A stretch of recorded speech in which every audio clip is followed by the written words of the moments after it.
He's A tough ഗൈ. തല്ലിയും കുത്തിയൊന്നും അവനെ കൊണ്ട് ഒരു അക്ഷരം പറയിപ്പിക്കാൻ പറ്റുമെന്ന് തോന്നുന്നില്ല. ആ വരട്ടെ. ഒന്നും പറ്റുന്നില്ലേ പിന്നെ നമ്മുടെ നാർക്കോ പോലുള്ള സയന്റിഫിക് പരിപാടികളിലേക്ക് കയറിക്കളയാം. അല്ലേ തന്നെ ഇപ്പൊ അതൊക്കെ ഒരു ഫാഷൻ അല്ലേ? സർ, കാര്യങ്ങളുടെ സീരിയസ്നെസ് മനസ്സിലാക്കാതെയാണ് സാറി സംസാരിക്കുന്നത്. കോടതി അനുമതിയോടെ ഏതെങ്കിലും ഒരു സയന്റിഫിക് ടെസ്റ്റിന് സേതുനാഥനെ വിധേയമാക്കണമെങ്കിൽ ഇപ്പോഴത്തെ നിലയിൽ കുറഞ്ഞത് 10 ദിവസമെങ്കിലും വേണം. എന്നാൽ സേതുവോടെ ഈ സീരീസ് അവസാനിക്കുന്നില്ലെങ്കിൽ അടുത്ത അറ്റംപ്റ്റ് ഉടൻ ഉണ്ടാകും സർ. പ്രത്യേകിച്ച് സേതു ജീവനോടെ നമ്മുടെ പിടിയിലായ സ്ഥിതിക്ക്. ഇനിയിപ്പോ എന്താ ചെയ്യുക? സാറിനറിയോ അവൻ ഈ പറഞ്ഞ അഡ്വക്കേറ്റ് നാരായണൻ തമ്പിയെ? അറിയാതെ പിന്നെ? ശരിക്കറിയാം. പണ്ട് രാമൻകുട്ടി വക്കീലും 501 രൂപയുണ്ടെങ്കിൽ ഇവിടെ ആർക്കും ആരെയും കൊല്ലാമെന്നൊരു പറച്ചിലുണ്ടായിരുന്നു. അതിന്റെ ഒരു പുതിയ പതിപ്പാ ഈ നാരായണൻ തമ്പി. പഴയ 501 രൂപയുടെ സ്ഥാനത്ത് സിറ്റിംഗ് 1-ന് 5 ലക്ഷം. പക്ഷേ പുള്ളിക്കാരന് കൂടുതൽ താല്പര്യം കൊലപാതകവും കുംഭകോണമൊന്നുമല്ല, പെൺവാണിഭവും സ്ത്രീ പീഡനവും ഒക്കെയാ.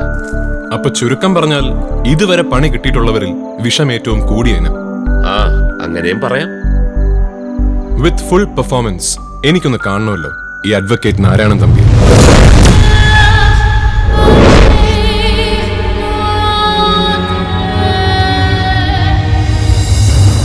യുവർ ഓണർ, എൻ്റെ കക്ഷിക്ക് അവൾ ഏറെ ആദരിക്കുകയും ബഹുമാനിക്കുകയും ചെയ്യുന്ന സ്വന്തം അധ്യാപകനിൽ നിന്ന് തന്നെയാണ് ഇത്തരം മോശമായ അനുഭവം ഉണ്ടായതെന്നുള്ളത് ഞെട്ടിപ്പിക്കുന്ന വസ്തുതയാണ്.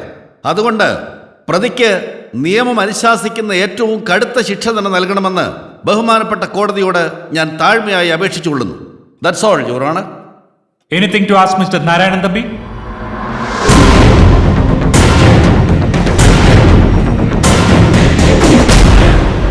Yes, Your Honor.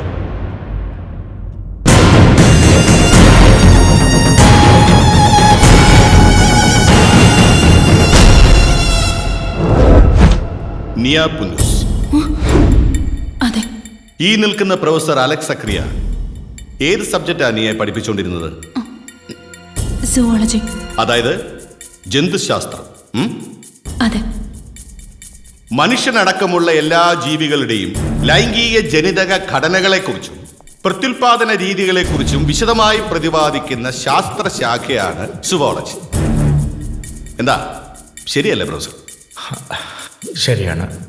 എന്ന് വെച്ചാൽ മറ്റ് സയൻസ് സബ്ജക്റ്റുകളെ അപേക്ഷിച്ച് ഇതിനൊരല്പം എരിവും പുളിയൊക്കെ ഉണ്ടെന്ന് അർത്ഥം.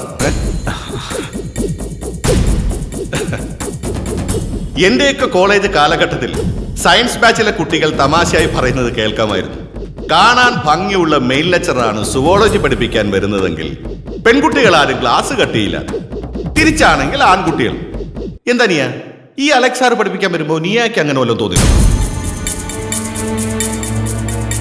ഇല്ല, എനിക്കങ്ങനെയൊന്നും തോന്നിയിട്ടില്ല. കള്ളം! നീയ പറയുന്നത് പച്ചക്കള്ളമാണെന്ന് നീയുടെ മുഖത്തുനിന്ന് തന്നെ വായിച്ചെടുക്കാം. I object your honour. അനാവശ്യ ചോദ്യങ്ങൾ ചോദിച്ച് എന്റെ കക്ഷിയെ അഡ്വക്കേറ്റ്. അല്ല Mister Sreenivasan, I will prove it. How can you prove it? That's my duty. You don't worry about that.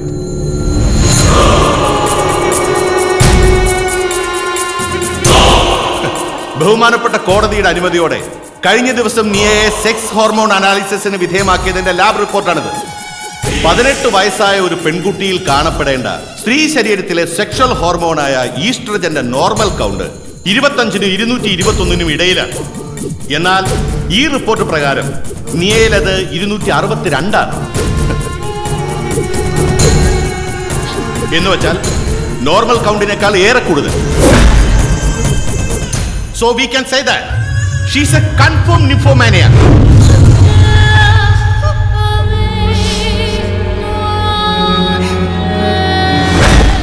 ഇതിന് ചില റിയൽ ലൈഫ് എക്സാമ്പിൾസും എനിക്ക് കാട്ടിത്തരാനാകും യുവർ ഓണർ.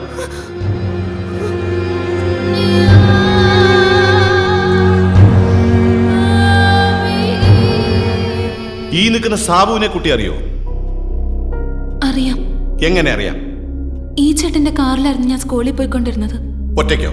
അല്ല, വേറെയും കുട്ടികളുണ്ടായിരുന്നു. അപ്പോ സാബുവിന് ഈ കുട്ടിയെ ചെറുപ്പം തൊട്ടേ അറിയാം? അറിയാം സർ. 2-ലോ 3-ലോ പഠിക്കുമ്പോഴാണെന്ന് തോന്നുന്നു ഈ കൊച്ചന്റെ കാറിൽ ആദ്യമായിട്ട് വന്നു തുടങ്ങുന്നത്. അന്നൊക്കെ വെറും ഒരു അയ്യോപാവം കൊച്ചായിരുന്നു. പക്ഷേ കുറച്ചുകൂടെ വളർന്ന് ഒരു 8-ലോ 9-ലോ ഒക്കെ ആയപ്പോ. പറയൂ സാബു, 8-ലോ 9-ലൊക്കെ ആയപ്പോ? അല്ല, മറ്റു കുട്ടികളുടെ അടുത്തുള്ള ഈ കൊച്ചിന്റെ പെരുമാറ്റം അത്ര ശരിയല്ലായിരുന്നു.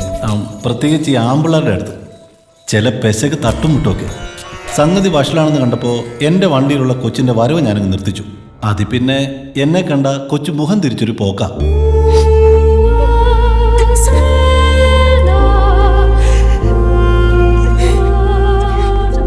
വിവേക്,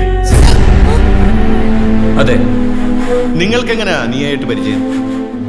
+2 ഞങ്ങൾ ഒരുമിച്ചായിരുന്നു. ഒരുമിച്ചെന്ന് പറയുമ്പോ ഒരേ ക്ലാസ്? അതെ. സഹപാഠികൾ തമ്മിലുള്ള വെറും സൗഹൃദം മാത്രമായിരുന്നോ നിങ്ങൾക്കിടയിൽ ഉണ്ടായിരുന്നത്? അല്ല, ഞങ്ങൾ തമ്മിൽ പ്രണയത്തിലായിരുന്നു. എന്താ നീയ ഇയാൾ ഈ പറയുന്നത് സത്യമാണോ? സത്യമല്ലേ? പറഞ്ഞോ. ഇയാളുടെ കയ്യിൽ നീയാ തന്നതെന്ന് പറഞ്ഞ് കുറെ ലവ് ലെറ്റേഴ്സും ഗ്രീറ്റിംഗ് കാർഡും ഒക്കെ ഉണ്ടെന്നാ പറയുന്നത്. ഒരിക്കൽ ഞാൻ അവനെ സ്നേഹിച്ചിരുന്നു എന്നുള്ളത് സത്യം. ഓക്കെ, അത് മതി. വിവേകും അത്രേ പറഞ്ഞോളൂ. പിന്നെ എങ്ങനെയാ വിവേക് നിങ്ങളുടെ ഈ റിലേഷൻ തകരുന്നത്? ഞാനിവിടെ ഇഷ്ടപ്പെട്ടത് സിൻസിയറായിട്ട് തന്നെയാണ്. മാരി ചെയ്യണമെന്നും ആഗ്രഹിച്ചിരുന്നു. പക്ഷെ അതൊന്നും ആയിരുന്നില്ല ഇവളുടെ കൺസെപ്റ്റ്. ലൈഫ് മുഴുവൻ ഒരു പുരുഷനെ തന്നെ സ്റ്റിക്ക് ഓൺ ചെയ്യാൻ പറ്റില്ലെന്ന് ഇവൾ എന്നോട് തുറന്നു പറഞ്ഞിട്ടുണ്ട്. മാത്രമല്ല, എൻ്റെ മറ്റു ചില ഫ്രണ്ട്സുമായി കാണാൻ പാടില്ലാത്ത പല സിറ്റുവേഷനിലും ഞാനിവളെ കണ്ടിട്ടുണ്ട്.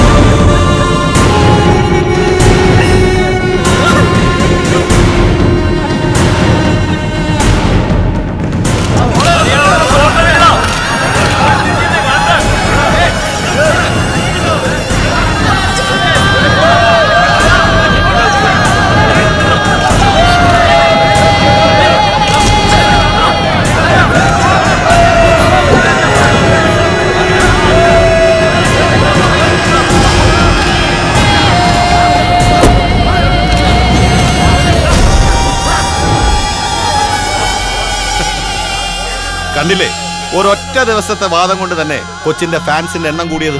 എല്ലാം വക്കീലിനെ എടുക്ക. അപ്പോ നമ്മള് രക്ഷപ്പെടല്ലോ അല്ലേ വക്കീലേ? താൻ വിഷമിക്കാതോ, ഒക്കെ നമുക്ക് ശരിയാക്കാം. അത് മതി, അത് മതി.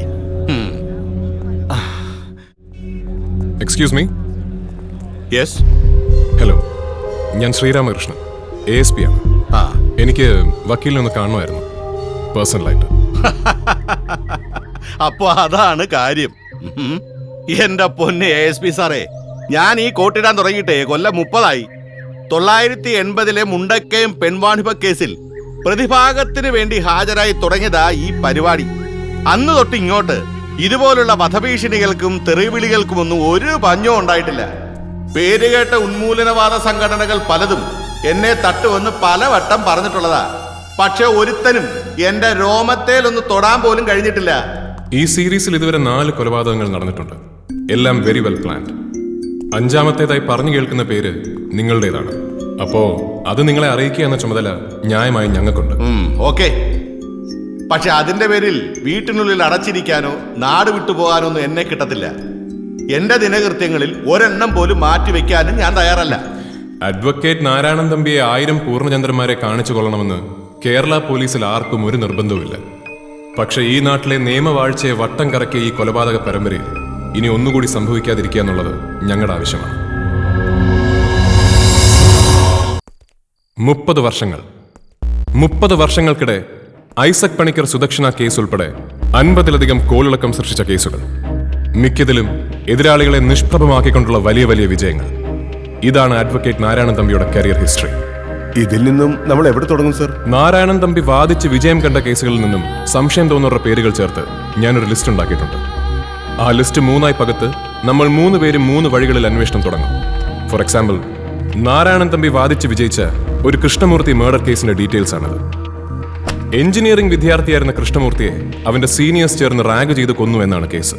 ഇതിൽ കൃഷ്ണമൂർത്തിയുടെ ജ്യേഷ്ഠനായ ഒരു രാമാനുജനെ കുറിച്ച് പ്രത്യേകം പറയുന്നുണ്ട്. കേസ് നടക്കുമ്പോഴും അതിനുശേഷവും പ്രതികളെയും പ്രതിഭാഗം വക്കീലായിരുന്ന നാരായണൻ തമ്പിയെയും അയാൾ അപായപ്പെടുത്താൻ ശ്രമിച്ചിരുന്നു. ഇന്നിപ്പോൾ ഈ രാമാനുജൻ എവിടെയുണ്ട്, എന്തു ചെയ്യുന്നു? നാരായണൻ തമ്പിയോടുള്ള പഴയ വിദ്വേഷം അയാൾക്കിപ്പോഴുമുണ്ടോ? ഈ രീതിയിലാകണം നമ്മുടെ അന്വേഷണം. പ്രത്യേകം ശ്രദ്ധിക്കുക, ഊഹങ്ങൾ മാത്രമാണ് ഇനി നമുക്ക് കൂട്ടിനുള്ളത്. അതുകൊണ്ട് ചെറിയ ചെറിയ പിഴകൾക്ക് പോലും വലിയ വില നൽകേണ്ടി വരും.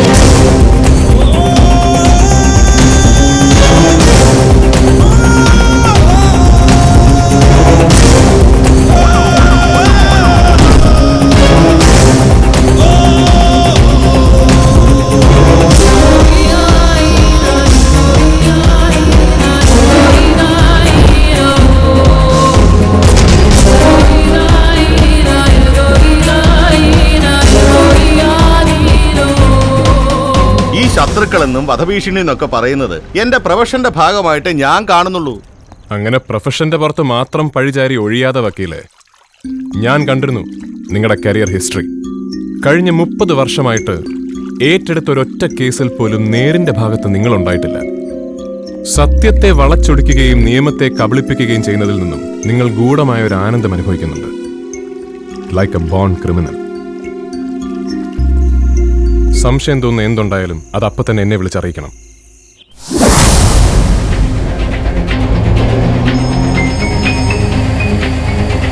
ഹലോ സർ, ആ കൃഷ്ണമൂർത്തിയുടെ സഹോദരൻ രാമാനുജനെ ഞാൻ കണ്ടു. അയാളിപ്പോ തെക്കേക്കര ഭഗവതി ക്ഷേത്രത്തിലെ പൂജാരിയാണ്. ഇല്ല സർ, സംശയിക്കത്തക്കതായി ഞാനൊന്നും കണ്ടില്ല. Okay, then leave him and go to the next.